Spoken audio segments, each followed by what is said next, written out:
हम सबके अंदर ना एक आवाज होती है, एक मैं, जो लगता है कि बस यही हमारा असली रूप है, बिल्कुल अटूट, अकेला सा। हाँ, ये एहसास बहुत मजबूत होता है। पर क्या विज्ञान, खासकर जब हम विकासवाद को देखते हैं, तो क्या वो इस एकल स्व वाले विचार से सहमत है?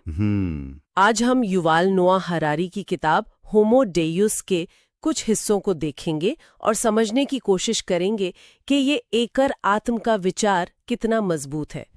चलिए इसे खोलकर देखते हैं। ये बहुत दिलचस्प नवल है क्योंकि विकासवाद का जो मूल सिद्धांत है वो इस विचार को सीधे सीधे नकारता है। अच्छा, कैसे? मतलब ये कि कोई स्व या आत्मा जैसी चीज अविभाज्य हो या हमेशा एक जैसी रहे, ये विकास के हिसाब से मुमकिन नहीं लगता। देखिए, विकास काम कैसे करता है।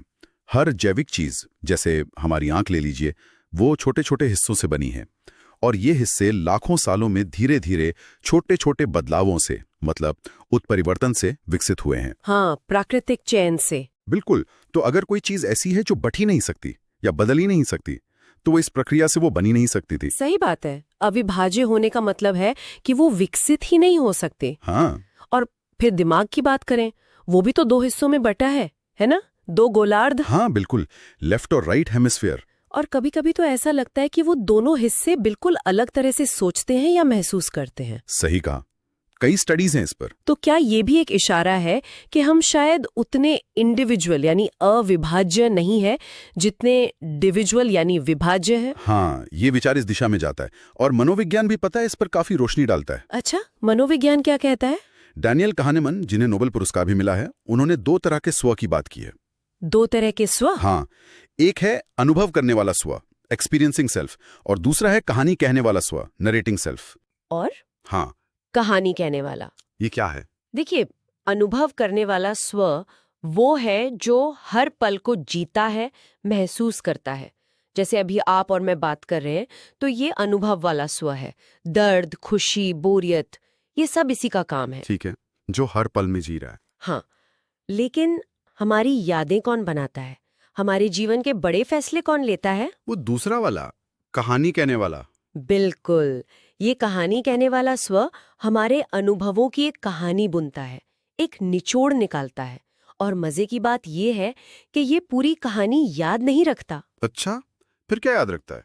ये अक्सर सबसे तीव्र पलों को याद रखता है, मतलब सबसे अच्छे या सबसे बुरे पल और अंत के पलों को। इसे पीक एंड रूल कहते हैं। पीक एंड रूल मतलब अनुभव कितना लंबा था ये मायने नहीं रखता। ज्यादा नहीं, कहानी कहने वाले स्व के लिए पीक और एंड ज्यादा जरूरी हैं।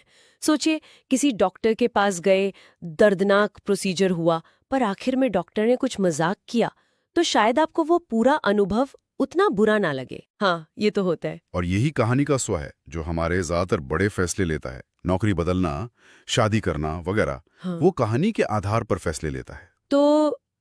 तो फिर जिसे हम अपनी अंदर की सच्ची आवाज या अंतरात्मा समझते हैं, क्या वो असल में इसी कहानी कहने वाले स्व की आवाज है जो हमें एक कहानी सुना रहा है? ये एक बहुत बड़ा सवाल है। हो सकता है वो आवाज उतनी एकल ना हो जितनी हमें लगती है। और क्या इस आवाज में या इस कहानी में कई पुरानी, बहुत पुरानी आवाजें भी शामिल हो सकती हैं? जैसे वो जो गुस्सा आता है जब हमें लगता है कि नाइंसाफी हुई है। हाँ, जैसे अल्टीमेटम गेम में होता है। वही, जहां लोग कम पैसा ठुकरा देते हैं अगर उन्हें लगता है कि बंटवारा ठीक नहीं हुआ, भले ही कुछ न मिलने से तो अच्छा ही था वो पैसा। बिल्कुल, ये व्यवहार शायद पाषाण युग में समूह में रहने के लिए जरूरी था। एक तरह का सामाजिक एल्गोरिदम जो नाइंसाफी को रोकता था। तो ये हजारों साल पुराने एल्गोरिदम आज भी हमारे अंदर चल रहे हैं, हमारी सच्ची आवाज का हिस्सा बनकर। ये उस जैविक दृष्टिकोण से बिल्कुल मेल खाता है जिसकी हमने शुरू में बात की थी। मतलब जीव विज्ञान को शरीर या दिमाग में कोई एक कंट्रोल सेंटर, कोई एक सीट नहीं मिली है जिसे हम आत्मा या स्थायी स्व कह सकें। कोई सीईओ नहीं है अंदर। हाँ, कह सकते हैं। जैसे हम मैं कहते हैं, वो असल में ढेरों अलग अलग जैविक प्रक्रियाओं, एल्गोरिदम्स का एक जटिल नेटवर्क है। एक सिस्टम। बिल्कुल, एक सिस्टम जिसमें अक्सर अंदरूनी खींचतान, विरोधाभास भी चलते रहते हैं। ये स्व कोई एक चीज नहीं है, बल्कि एक उभरती हुई प्रक्रिया है। तो फिर ये जो हमारा इतना पक्का यकीन है कि मैं एक हूं, एक अविभाज्य इकाई, ये क्या सिर्फ एक कहानी है जो हमारे कहानी कहने वाले दिमाग ने बनाई है? यह बहुत संभव है। शायद ये एक बहुत जरूरी कहानी है, जीने के लिए, दुनिया को समझने के लिए, फैसले लेने के लिए। लेकिन शायद ये पूरी जैविक हकीकत ना हो।